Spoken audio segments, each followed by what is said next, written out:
Let's mic सारे जहां से अच्छा। शरीर का सबसे अहम हिस्सा और सबसे बदनाम भी। अक्सर कई मुसीबतों का इल्जाम इस पर दे दिया जाता है।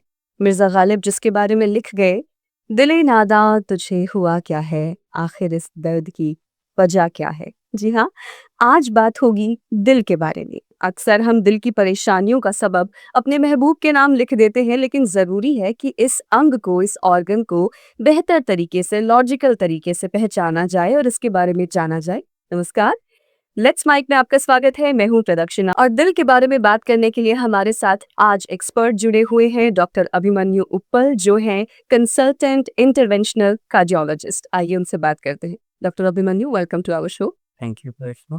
This way, still they are better than having a cup of ice cream because वो तो entirely processed sugar है.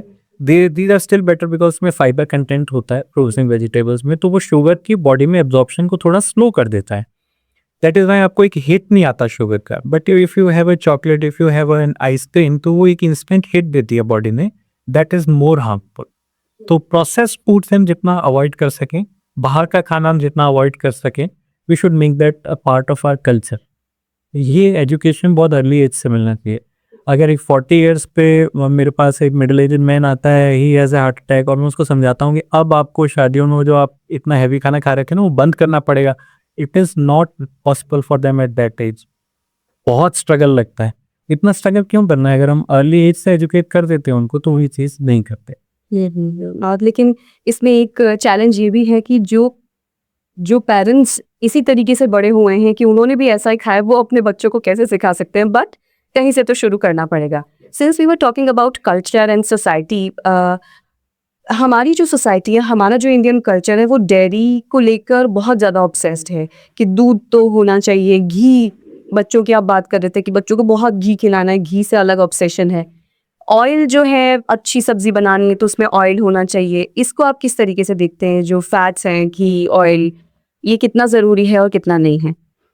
फैट्स बेसिकली हमारी डाइट का एक बहुत इंपॉर्टेंट पार्ट है, फॉर टू रीजंस। एक तो बॉडी के जैसे हमारे न्यूरॉन्स हैं, जो ब्रेन में हमारे सेल्स हैं, उनको ठीक से काम करने के लिए एक फैट की लेयरिंग चाहिए होती है। And this is true for every organ in the body. Her organ में कुछ ना कुछ फैट की रिक्वायरमेंट है, बट जो हम कंज्यूम कर रहे हैं वो फैट इनसे बहुत अधिक मात्रा में। दूसरा रीज़न फैट लेने का ये है कि उसके साथ कुछ वाइटामिन्स का एब्जॉर्प्शन होता है हमारी बॉडी में, ए, डी, ई के। ये वाइटामिन बॉडी में जाएंगे ही नहीं अगर डाइट में फैट नहीं होगा, तो वो फैट के साथ ही एब्जॉर्ब हो सकते हैं। तो ये तो बात है कि फैट एसेंशियल तो है, बट जिस फॉर्म में हम फैट कंज्यूम कर रहे हैं वो फॉर्म बहुत ही डेंजरस फॉर्म है। आपको एक एग्जांपल याद होगा, like you have been in Jaipur, तो एक बिरला मंदिर के सामने there used to be a place जहाँ पे पाव भाजी बहुत अच्छी मिलती थी, and it was very famous just for one reason कि वो बंदा पाव भाजी में बहुत सारा बटर डाल के देता था, and these places became famous. तो ये ट्रेंड बन गया। This amount of cholesterol going into the body is always going to cause harm. इसका कभी कोई फायदा नहीं होने वाला है। बट इसका कॉन्ट्रेरी एक पॉइंट आता है कि हमारे पेरेंट्स या उनके ग्रैंड पेरेंट्स ने तो लाइफ लॉन्ग डेयरी प्रोडक्ट्स बहुत कंज्यूम किए। दे वर इन बेटर शेप्स इवन जब वो अपनी ओल्ड एज में थे, तब तक भी उनकी बॉडी की एजिलिटी बहुत अच्छी थी। हम आज में भी 10 घंटे काम करके थक जाते हैं, लेकिन हमारे पेरेंट्स, हमारी मदर्स घर पे 12-12, 14-14 घंटे काम करते हैं, वो उतना नहीं थकते जितना हम दिन में काम करके थक जाते हैं। और उनका यही कहना होता है कि नहीं, हमारी डाइट बहुत अच्छी थी। उसका रीज़न आई थिंक डाइट नहीं है, उसका रीज़न ये है कि उस टाइम पे प्योरिटी बहुत रिफाइंड थी। आज की डेट में यू हैव बीन रीडिंग कि पनीर इतना एडल्ट्रेटेड है कि इंडिया में एक नॉर्मल सही पनीर मिलना ही it is impossible now. So उस टाइम पे एडल्ट्रेशन इतना ज़्यादा नहीं था। Dairy products are always good. अगर आपको लगता है कि आप हार्ट अटैक के हाई रिस्क पे हैं, तो आप स्किम मिल्क ले सकते हैं, आप टोन्ड मिल्क ले सकते हैं, आप फैट फ्री मिल्क ले सकते हैं। दीज आर द ऑप्शंस जो अवेलेबल हैं। A minimum quantity of everything is good. जितना आपके मदर्स घर पे यूज़ करती हैं ऑयल सब्जी बनाने में, that is never excess. But उसी सब्जी को जब आप एक मैरिज में खाते हैं जिसमें बहुत सारा ऑयल होता है, it taste better, but in the long run it is going to be bitter for you. So fat is essential, dairy products are essential, but only when consumed in the purest of forms. तो कोशिश करें कि adulterated food से जितना हो सके आप बचें। एंड सेकेंडली, क्वांटिटी उतनी ही रखें जितना कि एक सब्जी बनाने के लिए ज़रूरी है। उसमें एक्सेस डालने से आपका मे बी टेस्ट थोड़ा इम्प्रूव हो जाएगा, but in the long run आपके हार्ट की हेल्थ कभी अच्छी नहीं रह सकती। जी बिल्कुल, मतलब जो पायलट को अच्छा लग रहा है, जीव को अच्छा लग रहा है, ज़रूरी नहीं है वो आपकी बॉडी के लिए और एंड्स के लिए अच्छा हो। Doctor Abhimanyu, being a doctor, जब आपको इतना सब कुछ पता है, आप हमें बता रहे हैं, आई एम श्योर उससे बहुत ज़्यादा नॉलेज आपके पास है। आप क्या लाइफस्टाइल फॉलो करते हैं? अगर हम उस पे ब्रीफ में बात करें, फिर we'll move to the second part of all this podcast. So इसके दो तरह के आंसर्स हो सकते हैं। I can tell you very ideal lifestyle जो मैं रोज ड्रीम करता हूँ that I should follow, that I should get up in the morning और मैं जाऊँ और सुबह पहले रनिंग करके आऊँ, देन मैं थोड़ी देर जिम जाऊँ एंड उसके बाद मैं आके एक हेल्दी ब्रेकफास्ट करूँ एंड उसके बाद मैं अपने काम पे जाऊँ। काम पे जितना हो सके मैं अपनी मोबिलिटी रखूँ, बैठा नहीं रहूँ किसी जगह बहुत टाइम। हमारे प्रोफेशन में वैसे भी पॉसिबल नहीं होता, हमें तो दिन भर भागना ही होता है। And when I come back home तो शाम को भी मैं एक कुछ रिफ्रेशमेंट लेके I should go for a walk, then I should have a light dinner and then I should go to sleep and I should sleep at least for 7 hours. ये ideally होनी चाहिए which I strive for. But problem क्या है कि मैं सोया रात में 10 बजे विद द प्लान कि मुझे सुबह 5 बजे उठ के वॉक पे जाना है और रात में 2 बजे कॉल आ गया कि एक emergency case, I have to rush. अब जब मैं वहाँ से वापस आया, आने के बाद मुझे 3 4 5 बजे तक नींद ही नहीं आई। I don't have the energy उसके बाद कि मैं उठ के वॉक पे जा पाऊँ। Then comes the stress part. किसी भी प्रोफेशन में, नॉट ओनली मेडिकल, आजकल हमारी लाइफ बहुत ज़्यादा स्ट्रेस्ड है कंपेयर टू जो पेरेंट्स हमारे हैं उन्होंने भी काम किया है, बट उनकी लाइफ में प्रोबेबली वर्क प्लेस स्ट्रेस इतना ज़्यादा नहीं था, कॉम्पिटिटिवनेस इतनी ज़्यादा नहीं थी। बट आजकल we are always on our heels. आपको नहीं पता कि आप जहाँ काम कर रहे हो वहाँ नेक्स्ट डे आप रेलिवेंट रहोगे या नहीं रहोगे। तो to be relevant we have to be extremely competitive and because of that हमारी लाइफ में बहुत ज़्यादा स्ट्रेस है। बिकॉज ऑफ दिस स्ट्रेस हम अपनी लाइफ जो जीना चाहते हैं वो नहीं जी पाते हैं। देन कम सोशल मीडिया, ये एक एडिशनल फैक्टर हमारी लाइफ में ऐड हो गया। सो मैं तो कभी कभी सोचता हूँ कि हमारी बुक्स में जहाँ रिस्क ऑफ रिस्क फैक्टर्स होते हैं ना, लिस्ट होती है कि ये हार्ट डिजीज के रिस्क फैक्टर हैं, स्मोकिंग, ड्रिंकिंग, फैमिली हिस्ट्री, उसमें एक लाइन ऐड हो जानी चाहिए excessive social media usage, because it is a big risk factor. आपका फोकस चला गया है। आई कैन गारंटी कि पहले हम यहाँ बैठ के एक बुक को आधा घंटा आराम से पढ़ सकते थे, हमें कोई प्रॉब्लम ही नहीं होती। आज मेरे को 2 मिनट में एंग्जाइटी हो जाएगी कि मेरे फ़ोन में कुछ आ तो नहीं गया, कोई मैसेज तो नहीं आ गया, कोई नोटिफिकेशन तो नहीं आ गया। बिकॉज ऑफ दिस हमारा फोकस लूज हो रहा है चीज़ों पर। किसी भी लाइफस्टाइल को हेल्दी बनाने के लिए डिसिप्लिन चाहिए और डिसिप्लिन के लिए हमेशा आपको फोकस चाहिए। आपका माइंड का फोकस ही नहीं अगर आएगा तो you will always be stuck. मेरे पास being a cardiologist may be knowledge बहुत ज़्यादा है, but to apply it is a different task. At least मुझे पता है कि मुझे क्या करना है, तो आई ऑलवेज ट्राई कि 7 में से कम 3 दिन 4 दिन में वो कर पाऊँ जो मेरे को करना चाहिए। But despite doing all that I share like this is not something I should hide कि मैंने 1 साल पहले अपना कोलेस्ट्रॉल लेवल कराया है, बिकॉज थ्रू द रूफ, सब पे नहीं था। आई मॉनिटर्ड, मेरी डाइट ठीक थी, मेरी कोई ऐसी हैबिट नहीं थी जिसकी वजह से बढ़ रहा हो। आई रियलाइज कि it is all because of stress and there is no place where I can run away from stress. Stress तो एक पार्ट ऑफ लाइफ है, उसके साथ जीना सीखना पड़ेगा और जितना हो सके जब भी टाइम मिले अपने आइडियल लाइफ की तरफ भागना ज़रूरी है। तो हमें एटलीस्ट पता होना चाहिए कि एक नॉर्मल अच्छी लाइफ क्या होती है और फिर जब भी हम उसकी तरफ जा सकें हम जाएं। इट इज़ अ गारंटी कि आज के डेट में 20 से 40 साल की उम्र में इंडिया के लिए किसी भी इंडियन के लिए it is not possible to live a ideal life every day.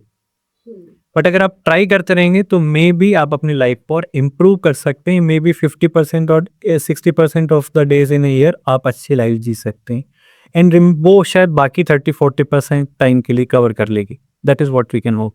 ठीक है, I really appreciate your honesty कि आपने ये नहीं कहा कि मैं ऐसा करता हूँ आपने ऑनेस्टी से बताया कि क्या आप करना चाहते हैं और क्या आप कर पाते हैं। Moving to the next part, यहाँ तक हमने बात की कि क्या क्या रिस्क हो सकते हैं, उन्हें कैसे डिटेक्ट करना है, क्या क्या सिम्टम्स हो सकते हैं।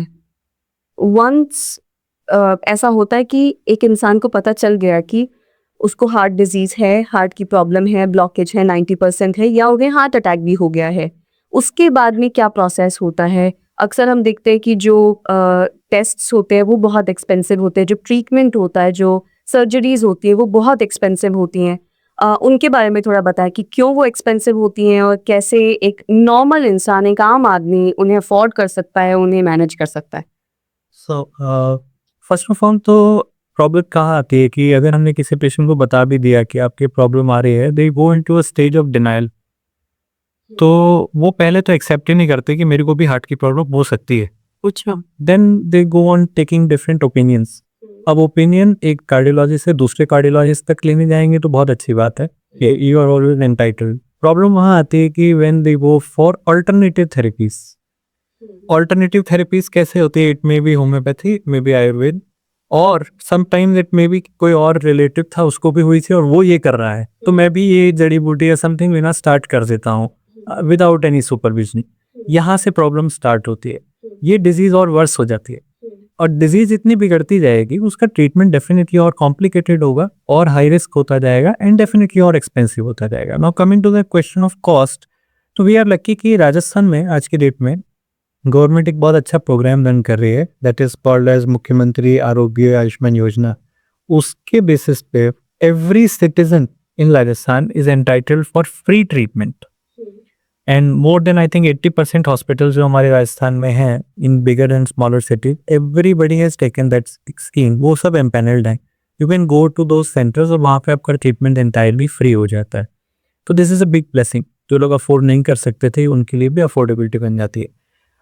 बट इसकी एक फैलेसी भी है, ये भी एक इंटरेस्टिंग पार्ट है जो मैं आपके व्यूअर्स के साथ शेयर करूँगा। जब पेशेंट किस चीज़ पे पैसा खर्च करता है तो उसकी वैल्यू समझता है।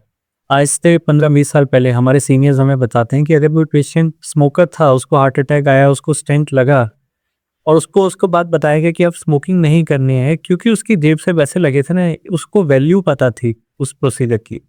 आज की डेट में क्योंकि प्रोसीजर्स फ्री हो गए हैं तो पेशेंट इतने केयरलेस हो जाते हैं, यू कैन नॉट बिलीव कि या तो वो फॉलोअप में आना बंद कर देते हैं कि ठीक है ट्रीटमेंट तो हो गया ना, दवाइयाँ छोड़ दो, मेरे को ठीक लग रहा था मैंने इसलिए बंद कर दी, या फिर वो अपनी पुरानी हैबिट्स पे वापस चले जाते हैं।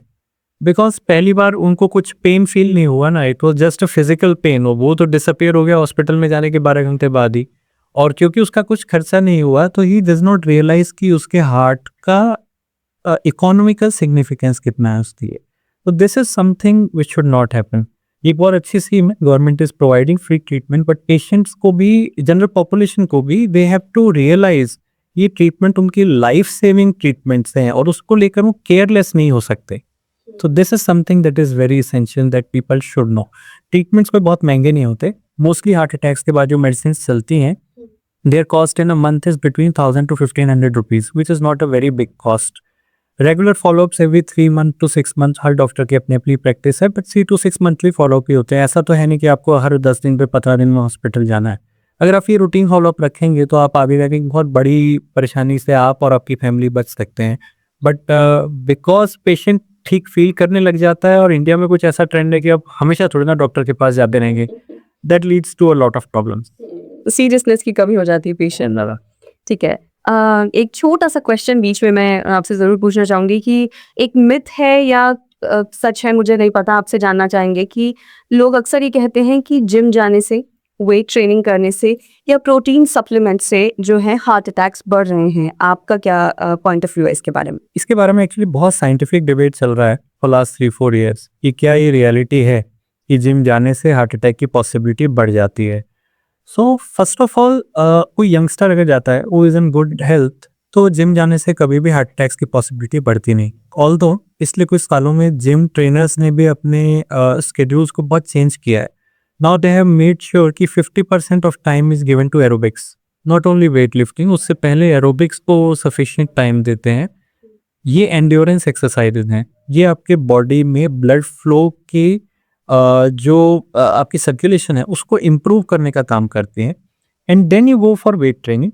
वेट ट्रेनिंग में आपको एक्सेस ब्लड फ्लो चाहिए और उसके लिए अब आपकी बॉडी तैयार है after doing 30 minutes of aerobics. तो if you follow this kind of a routine, it is less likely कि ऐसी प्रॉब्लम आएगी। बट प्रॉब्लम कहाँ पे आती है कि एक इंसान suppose is doing job in office for last 10 years, और वो 35-36 ईयर्स का हो गया है, कभी कार्डियक इवैल्यूएशन नहीं हुआ, कोलेस्ट्रॉल का क्या लेवल है पता नहीं, अंदर कॉर्नरी आर्टरी का क्या हाल है कुछ नहीं पता, और उसने कोई मोटिवेशनल पॉडकास्ट देखिया हमारे को और आपको बैठे बातें करते हुए, डिसाइडेड कि बस कल से मुझे जाना है, और जाने के बाद जिम 1-2 दिन तो उसने फॉलो किया जो जिम इंस्ट्रक्टर ने बताया, उसके बाद उसे लगा कि नहीं यार, जिम जाने वालों के तो अच्छे से बाइसेप्स होने चाहिए और टी-शर्ट पहनो तो दिखना चाहिए कि हाँ ये बंदा जिम जा रहा है। And then he goes straight into weight training zone. उसमें सारा जोर लगा रहे हैं, वेट ट्रेनिंग बहुत अच्छी चल रही है और इवन ट्रेडमिल पे भागते-भागते he has a cardiac arrest and gone. That is when you are not aware कि आपकी बॉडी किस चीज़ के लिए प्रिपेयर्ड है। तो अगर आप बहुत लंबे टाइम से एक अनहेल्दी लाइफस्टाइल में हैं, you suddenly decide one day कि आपको जिम जाना है, तो please check with your doctor कि are you fit enough, and अगर आप फिट इनफ है तो आपको अभी के लिए क्या स्टार्ट करना है एंड देन फ्यूचर में कैसे आप बिल्डअप कर सकते हैं। और don't go for any very heavy weight lifting exercise just from day one. तो आपको एनालाइज करना पड़ेगा कि आपकी बॉडी किस चीज़ के लिए रेडी है। That is how you can decrease that risk, because इतने सारे केसेस हमने सुने। हमारे SMS मेडिकल कॉलेज जयपुर के he was a senior cardiologist और he was running on his treadmill and he collapsed on treadmill unfortunately. तो there was a wide debate कि sir तो इतने हेल्दी थे, उनको ऐसा कैसे हो सकता है। But then this is the thing कि आपकी बॉडी उस टाइम पे रेडी है या नहीं उतनी हैवी एक्सरसाइज के लिए, you have to analyze that. So I just advise कि always check with your doctor whether you are fit to do very heavy weightlifting or not. Second चीज़ आती है सप्लीमेंट्स की। तो प्रॉब्लम ये है, अगेन एडल्ट्रेशन का प्रॉब्लम है। प्रोटीन इटसेल्फ हमारी बॉडी को नुकसान नहीं दे सकता, but most of the gym जहाँ पे प्रोटीन सप्लीमेंट्स मिलते हैं they are mixed with anabolic steroids. Anabolic steroids एक ऐसा कंपोनेंट है जो कि बॉडी में हार्ट की प्रॉब्लम्स के रिस्क को बहुत ज़्यादा बढ़ा देता है। It gives you very wonderful results. आप एनाबॉलिक स्टेरॉइड लेना शुरू करेंगे 15 डेज में your body will start going into एक हल्क जैसी बॉडी बनने लगेंगे and you will be really happy कि अरे वाह इतना अच्छा रिजल्ट है। That is not protein working. Protein कभी ऐसा नहीं कराएगा, that is the steroid component और ये अनडिस्क्लोज्ड होता है। उसके बॉक्स पर आप चेक करेंगे तो कहीं लिखा नहीं होगा, but this is usually adulterated just to give faster results. इस ट्रैप में नहीं फंसना है। अगर आप कोई सप्लीमेंट ले भी रहे हैं तो चेक विद डॉक्टर, सी कि एक अच्छे ब्रांड का ले रहे हो, किसी जिम के इंस्ट्रक्टर की रिकमेंडेशन पे सिर्फ ना लें। Use your own mind, you have to find out कि कौन से ओरिजिनल कंपनीज हैं वो मेक ऑथेंटिक प्रोडक्ट्स, तो may be this risk can further come down. मतलब एक्टिव रहना ज़रूरी है, पर कितनी क्या एक्सरसाइज करनी चाहिए उसके लिए माइंडफुल भी होना ज़रूरी है। अब since you are here doctor Abhimanyu, एक बहुत इंपॉर्टेंट चीज़ जिसके बारे में बात नहीं होती है उस पर हम आते हैं। आप पीडियाट्रिक कार्डियोलॉजिस्ट भी हैं, यानी कि बच्चों को हार्ट से रिलेटेड जो प्रॉब्लम्स होती हैं उन्हें भी आप देखते हैं। सबसे पहले ये जानना चाहेंगे वो कौन सी प्रॉब्लम्स हैं जो बाय बर्थ बच्चों को हार्ट से रिलेटेड होती हैं। तो स्टार्ट करते हैं हमारी फिल्म से, बिकॉज कम बात होती है ना, तो हमें ऐसे टॉपिक से बात स्टार्ट करनी पड़ेगी जहाँ पे सबसे ज़्यादा लोग समझ सकते हैं। तो फिल्म्स में हम देखते हैं बचपन से कि कोई बच्चे को हार्ट की बीमारी थी, उसके दिल में छेद था, कॉमन लैंग्वेज, और उसके बाद में उसका ट्रीटमेंट नहीं हो पाया बिकॉज पैसे की प्रॉब्लम थी something and that patient lost his life, है ना। तो ये है हार्ट का छेद is one of the problems जो बचपन से हार्ट में होती हैं। और भी कई तरीके की प्रॉब्लम्स हैं, कई बार हार्ट के वेल्स खराब होते हैं, कई बार हार्ट की दीवारें ठीक से नहीं बनी होती हैं, ये अलग अलग तरह की प्रॉब्लम्स हैं। अनफॉर्चुनेटली इंडिया में हर साल 2 लाख बच्चे पैदा हो रहे हैं हार्ट की प्रॉब्लम्स के साथ।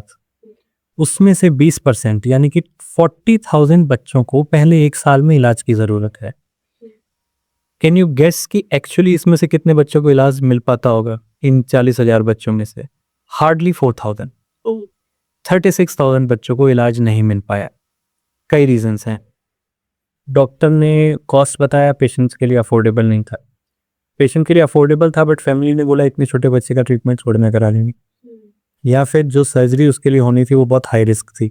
इतने हाई रिस्क पे सर्जरी करवाने से अच्छा पेरेंट्स को लगता है कि चलो कुछ टाइम दवाई पे चला के वेट कर लें।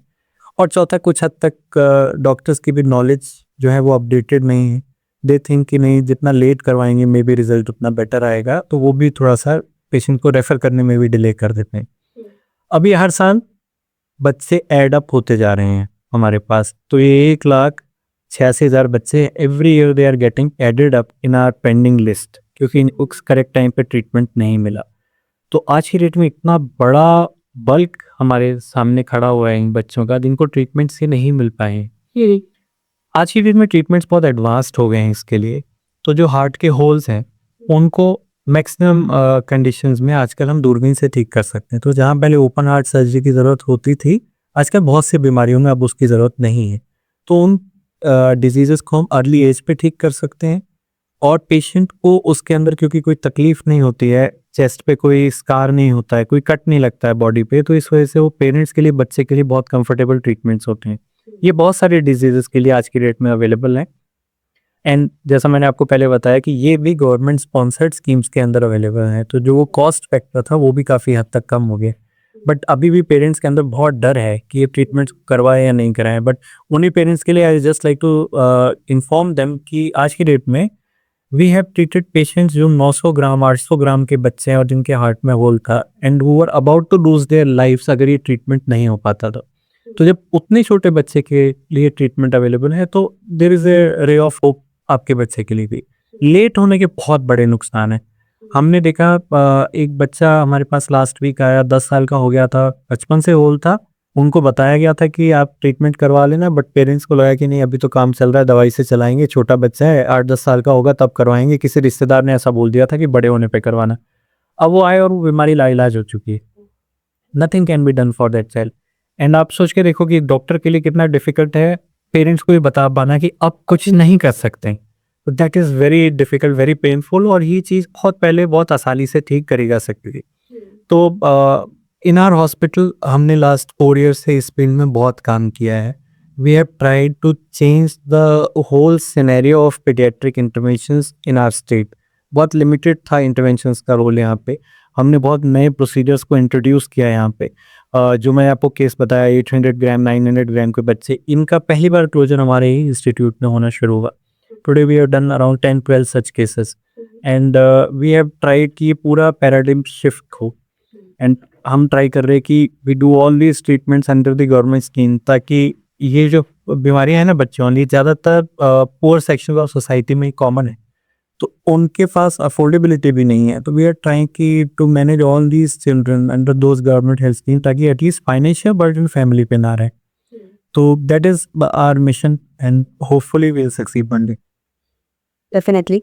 जब आप बता रहे हैं कि आप बहुत छोटे हैं, 800 ग्राम 900 ग्राम के बच्चों को ट्रीट करते हैं, उनके हार्ट की सर्जरी करते हैं, मतलब जो रीच होते हैं, जी जी जी, how difficult it is and how easy it is जब आप बाकी नॉर्मल इंसान अडल्ट लोगों को ट्रीट करते हैं और बच्चों को ट्रीट करते हैं, कितना फ़र्क है दोनों में?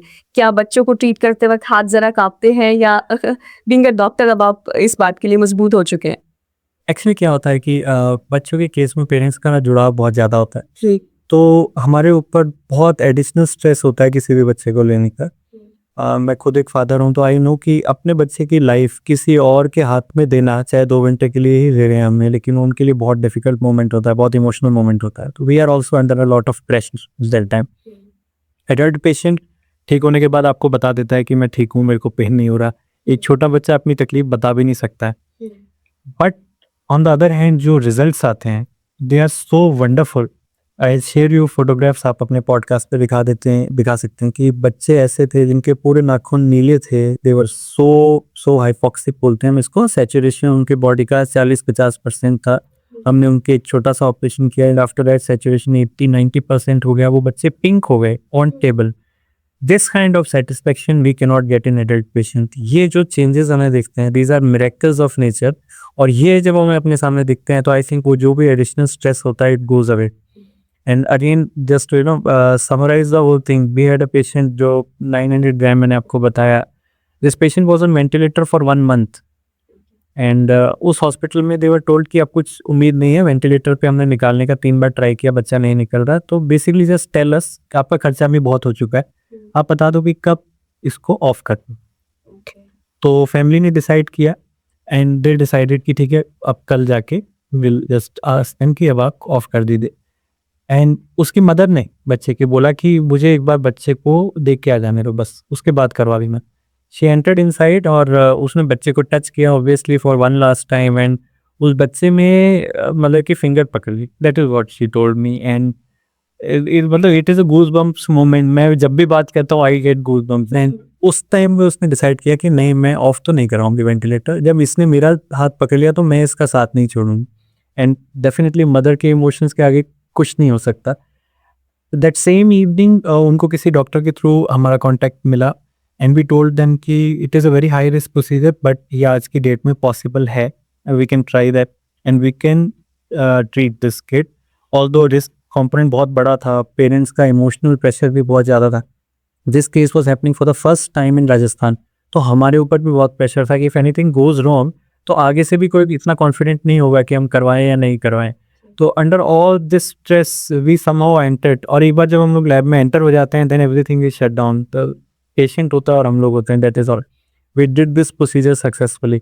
वो बच्चा 3 दिन बाद वेंटिलेटर से ऑफ हो गया, and then around I think 15-20 days और हॉस्पिटल में उसे रुकना पड़ा, बट फाइनली वो बच्चा डिस्चार्ज हो गया। Now that feed is going half kgs and has the best smile in the world, I believe. So this is a miracle, and I think pediatric cardiology को और इवॉल्व करने की ज़रूरत है। ऐसे पता नहीं कितने एग्जाम्पल्स हैं इंडिया में वो do not have good endings, तो हमें वो एंडिंग्स को इम्प्रूव करना है, and that is what we are striving for. Definitely आप इस दिशा में अगर काम कर रहे हैं तो ज़रूर सक्सेसफुल होंगे। और एक हैप्पी स्टोरी के साथ आज का पॉडकास्ट हम एंड भी करते हैं, लेकिन जाते जाते आपसे 3 बुलेट पॉइंट्स चाहेंगे जो आपकी प्रैक्टिस के एक्सपीरियंसेस से, हमारी आज की बातचीत से आप हार्ट हेल्थ को लेकर बताना चाहेंगे हमारे व्यूअर्स को कि ये 3 चीज़ें करनी है या नहीं करनी है। What are 3 major things? So first of all is eat healthy, not only yourself. आप अपने पेरेंट्स को एजुकेट करें, आप अपने यंग भाई बहनों को एजुकेट करें, जिस भी एज पे आप एजुकेट कर सकते हैं अपने फैमिली मेम्बर्स को बताएं कि you have to eat healthy. बहुत ज़्यादा बटर खाना, बहुत ज़्यादा घी खाना या फिर बहुत ज़्यादा फास्ट फूड खाना किसी भी वे में किसी भी ह्यूमन बीइंग के लिए हेल्दी नहीं है। Second is a good lifestyle. जो हमने वेस्टर्न लाइफस्टाइल को अडॉप्ट किया है, partying at weekend, smoking, in fact आजकल तो ड्रग्स भी बहुत कॉमन हो गए हैं, please stay away from them. आपकी लाइफ सिर्फ आपकी नहीं है, आपकी लाइफ बहुत सारे आपके फैमिलीज एंड फ्रेंड्स के लिए इंपॉर्टेंट है। Don't play with your life. Already being Indians we are at much higher risk for diabetes and heart attacks. अगर हम ये इतने हाई रिस्क को जानते हुए भी ये बेवकूफ़ियाँ करेंगे तो ये बिल्कुल वैसा है कि आपने 2 साल के बच्चे के हाथ में पटाखा दे दिया कि जाओ आराम से अपने आप फोड़ लो। तो it is always going to harm that child in the same way it is always going to harm you. Third and most important thing is कि ट्राई टू कल्टिवेट एक ऐसा एटीट्यूड जिसमें आप जितना हो सके स्ट्रेस से बच सकें। इट इज़ नॉट पॉसिबल कि आप स्ट्रेस को कम्प्लीटली लाइफ से गायब कर दें, बट जितना हो सके यू शेयर योर फीलिंग्स। आप जितना हो सके अपने फ्रेंड सर्कल में, अपने फैमिली के साथ बात करके अपने स्ट्रेस को कम करने की कोशिश करें। Have a good sleep, that is very essential. But stress को आप जितना लिमिट कर पाएंगे उतना आप अपने हार्ट को और हेल्दी रख पाएंगे। आज का पॉडकास्ट आप लोगों के लिए बहुत इन्फॉर्मेटिव, बहुत इंपॉर्टेंट रहा होगा। मैं चाहती हूँ कि आप लोग इसे दूसरे लोगों के साथ भी शेयर करें ताकि बाकी लोगों को भी इसका फ़ायदा मिल सके। हम डॉक्टर अभिमन्यु को थैंक यू कहते हैं और साथ ही आपसे भी कहते हैं कि हेल्दी रहिए, हैप्पी रहिए, मज़े करते रहिए और लेट्स माइक सुनते रहिए। नमस्कार। आप सुन रहे थे let's mike more than radio. Follow कीजिए हमें हमारे सोशल मीडिया प्लेटफॉर्म्स पर। It's time for news. It's time for more than radio. Presenting the first radio news app, Let's Mic. Let's Mic, a news-based app on your phone where you get to watch and listen news, talk shows, interviews, radio show podcasts. On Let's Mic, you get all relevant information of TV, print, radio, podcast, and digital. Let's Mic talks about every segment of life.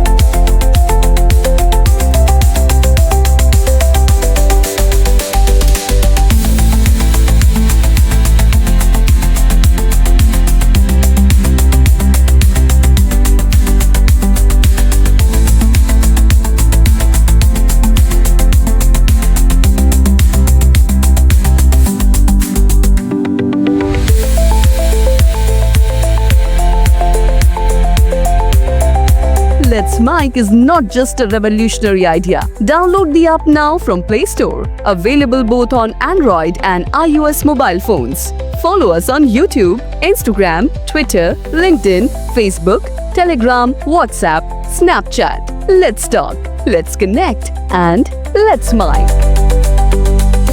It's time for news. It's time for more than radio. Presenting the first radio news app, Let's Mic. Let's Mic is not just a revolutionary idea. Download the app now from Play Store. Available both on Android and iOS mobile phones. Follow us on YouTube, Instagram, Twitter, LinkedIn, Facebook, Telegram, WhatsApp, Snapchat. Let's talk, Let's connect and let's mic. आप सुन रहे थे let's mike more than radio. Follow कीजिए हमें हमारे social media platforms पर।